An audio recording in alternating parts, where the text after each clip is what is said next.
All right, listen up, my people. Daniel Bwala on it again. He was under the Freeze's life, and these are the things that he had to say about President Bola Ahmed Tinubu, Atiku, and Peter Obi. Watch.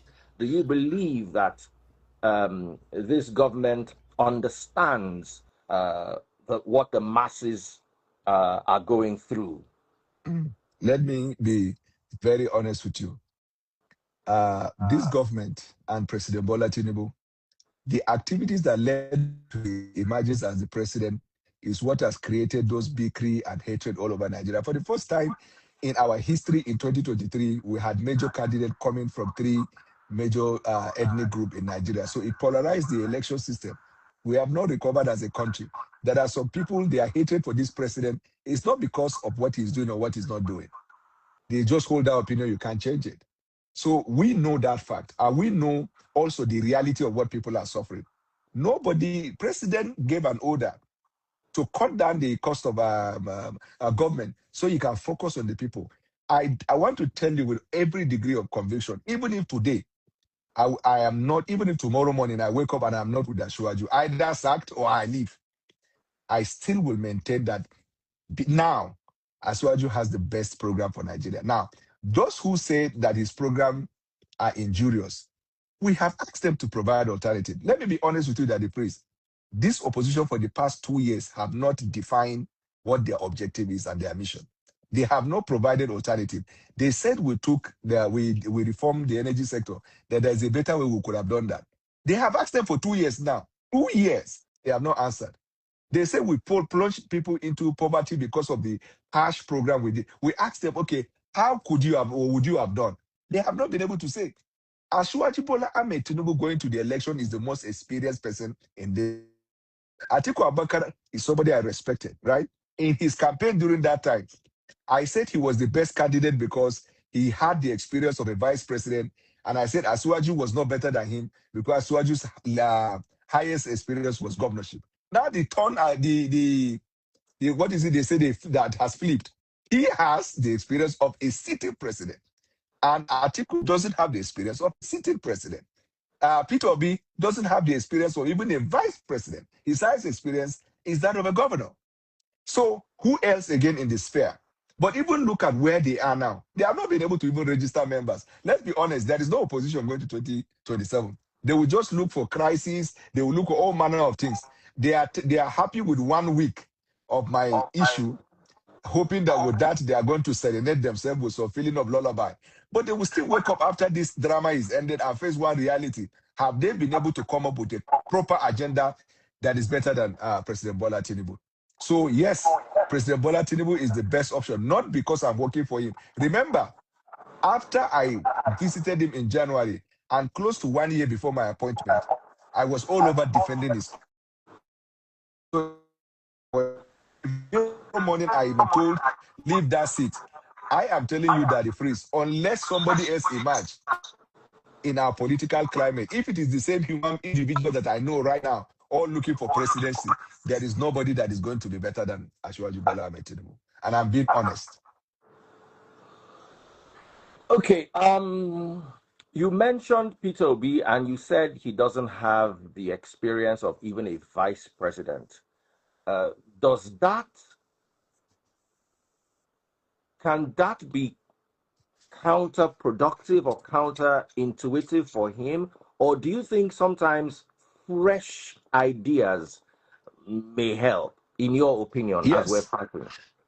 Yeah, there are instances where, for example, an outsider who has never had experience in public service can come and change if he is a better leader with better leadership skill and he has a proper vision for the country.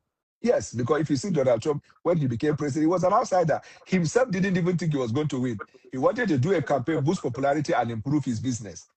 And his rhetoric sort of, rhyme with the frustration of the American people. And they went on his direction. All over the world, you have seen people who are outsider. I mean, real outsider. They come and they're able to reform. But they didn't just appear like a clap of thunder out of the blue sky.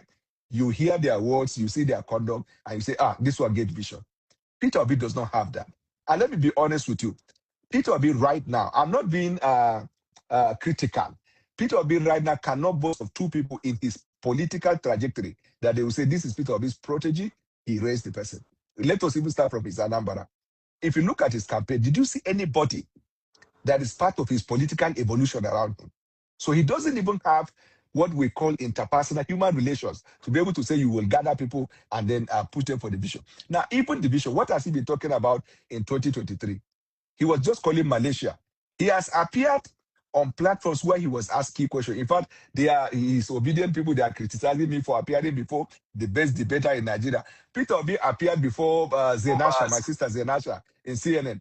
That lady was asking him questions like, "You are feeding a baby with feeding bottle." He couldn't even answer. He couldn't answer anything. If you take Peter Obi to media answer now, he will come out probably on wheelchair. Because he doesn't have a coordinated vision for Nigeria. And I'm being honest with you. So what Peter Obi is banking on, I'm a Christian and I'm a pastor, I will tell you one. When Peter was because at that time APC came up with Christian ticket and there was fear all over Nigeria coming from Bwala's administration where there were insecurity.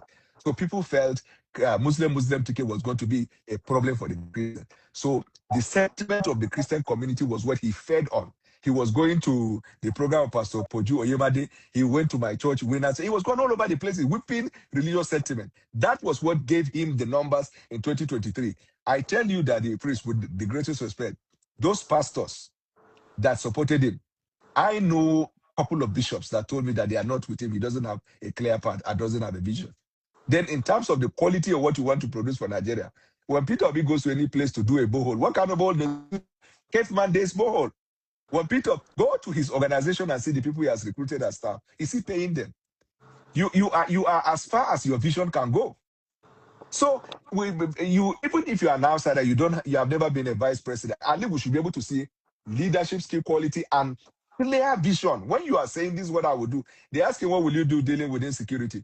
He told the Arise people, I will not talk, I'll keep it because I don't want the enemy to take advantage. Oh, so you just come like that, like are you a Okay, you don't have to talk to the details. Let's also talk about Alhaji Atiku Abubakar. You worked for him, and at one point you believed in his policies. In 2027,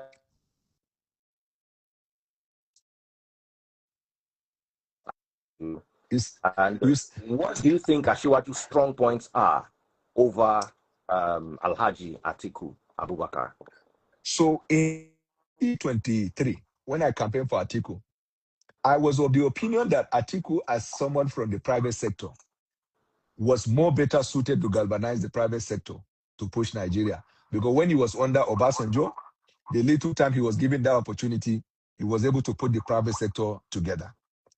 But there was one thing that Asuwaju, anybody who has seen Asuwaju now as a president conducting the affairs of this government will now say that that quality he has it is more superior to that of Atiku in galvanizing Nigerian private sector. Look at the way investment have been coming into this country. And look at the way businesses have tried, domestic indigenous businesses that have tried because of that visionary skill of Asuwaju. But let me tell you the greatest strength. Asuwaju Bola Ahmed Tinubu came with the mindset of Abraham Lincoln. There's a book you see, Lincoln on Leadership, executive summary for tough times. How to what is that word? How to draw a national consensus in pushing the country. When Ashwaji came on board, his own party and governing people were fighting him for collaborating with the opposition, for meeting people who are not in the government. Look at today, that leadership skill. We have taken 98% of the governors in Nigeria. Nobody came under coercion. In fact, let me even tell you, there was a time some of the governors, we were not even in a rush to take them. We were just saying, wait. Now, that kind of skill, I have not seen it in Atiku. So there is no, if let's say if you are going to judge me, you judge me on what is on ground. A man to come, and then before you know, 95% of the governors are on his side from the opposition. Leadership should be drawn by followership because your leadership is defined by your followership. Now, if you're a leader and everybody deserted you, I mean, there has to be a reason now. So that's two. The third one and the most important one, Asuwaju has endured the toughest attack in this country without replying and without attacking people back. That is the surprising part. I have been in this country long enough to see government, how they use the EFCC to hunt enemies. Asiwaju is not that type. In fact, it got to a point where the opposition now started breaking the law by their own words. Like there was a politician recently who said, I tap the voice of the National Security Advisor. Asiwaju at that point say, I will go and defend him. He is facing the law on his own making. Like, for example, people say, Bwala is being criticized for what he said. I'm criticized for my own making, so I don't hold it against people. I would never feel bad that anybody. In fact, most of the people who watched the full video have come back to me and say, you didn't even do bad though. It's just that we didn't watch the video. People will always have their opinion. So Asiwaju has been able to demonstrate that over and above Atiku. But there is one last thing. Atiku Abubakar is a good man, right? And I work with him. He gave me the highest respect that one could deserve. Don't forget that I was not with him. I just left APC and he sought for me. I mean, the honor to look for you and say, come and work. Like these obedient people are abusing me. Their Oga has been looking for me to work for him. You Even don't within say. this, even recently, have they not approached me? Meanwhile, So his are boys you are trying to say that Peter Obi approached you to work for him? in 2023, Peter Obi asked Obasanjo. Obasanjo called me. I was in London. Obasanjo was President Obasanjo. I have to accord respect. President Obasanjo was in Hilton together with Dati, Peter Obi, and two other stakeholders. Papa Obasanjo called me. I picked the call. I didn't know who it was. So while he was talking, I said, who is that? He said, my name is President Obasanjo. I said, oh, Daddy, sorry. He said, I'm calling you to come and join me in building a team. At that time, Baba Obasanjo was denying that he was behind Peter Obi's agenda. Peter Obi approached me to work for him, and I refused. Ambassador Omuche also was the person who was sent to begin the prep. And the day they called me, it was that man's phone that they used. So Peter Obi has sought for me. And now they're attacking. In fact, at that time, they thought I was going to go to Peter Obi because when you live on the ground of Muslim ticket, PDP at that time, the candidate was a Muslim. So they thought naturally, this guy is a bigot, he will go to a Christian candidate. And when I didn't go, then obedient people started abusing me. And those ones, I don't even react to them because there are a number of them have mental health issue. I can understand. Some of them work abroad and things have not been nice even abroad. So this is a therapeutic moment. Some of the things they do, look, go to the website of Kenya, South Africa and see how people engage. They don't engage that way we engage in Africa. Look at the people Peter Obi work with. Let Coupe. See how they treated him. Even Kenneth Okonkwo, who was Peter Obi's spokesman, didn't he leave him? Didati, his vice presidential candidate, are they on the same party? All the people around him, I know them. The people that even formed the concept of obedience are my friends. They're in England. I know how many times. If I may just ask. Do you know this fellow? One, his name is Daniel, but they have Genje TV, and then the other one, what's his name? Mazi. Emezueke. Daniel and Emezueke. These are the guys that formed the obedient movement. They told me this. But those guys are more cerebral, not these social media Trojans. And Peter Obi's factor in Nigerian politics is the reason why there is polarization, there is hate, and there is problem. Because right from the get-go, Peter Obi was the first politician, to the best of my knowledge, that entered into that presidential race with very bad rhetoric that divided Nigeria. And we will never recover from that. How do you mean? He came in with a religious agenda, right? He was telling everybody, take back your country. He goes to Catholic Church, he goes everywhere, take back your country. Where was the country at the time? In whose hand? And then you see bishops, some of our bishops and our bishops, the way they prophesy on the altar. Some of them were proved wrong and they came quiet after election. God told me Peter Obi will get, God told me, and God doesn't work like that. God work with Cyrus. If God wants to have his way, whoever is on the throne, it doesn't matter to him. His will prevail. But the idea that Peter Obi is saying the country is this because of religious something, it created that dichotomy across religious line. Now, the ethnic one is even more. They won Lagos, and they made the whole thing about Yoruba and Igbo. You should know that if you have been around in the election. He won Lagos, and he made it about tribal thing. The people who package Peter Obi are Yoruba. He's not even grateful to tell you the honesty of the Yoruba people. Obasanjo, Baba Obasanjo is behind it. Then you see them doing, Kupe, all of these guys, Yoruba guys package him. Even the pastors that supported him are Yoruba pastors. Because in Nigeria, Yoruba pastors have the highest number of churches. Instead of him to just ride on unity, he now turned it about religion, then later break it down about tribe. That's why they started losing people in the obedient movement every now and then. Now what they are left with is hatred, mockery, and bitterness. That is all they're left with. And that's what we're entering into this election with. They will say they even want Nigeria to be taken over by military. I mean, people who say that they're democratic people in their head. Peter Obi will never come out and acknowledge something that government has done.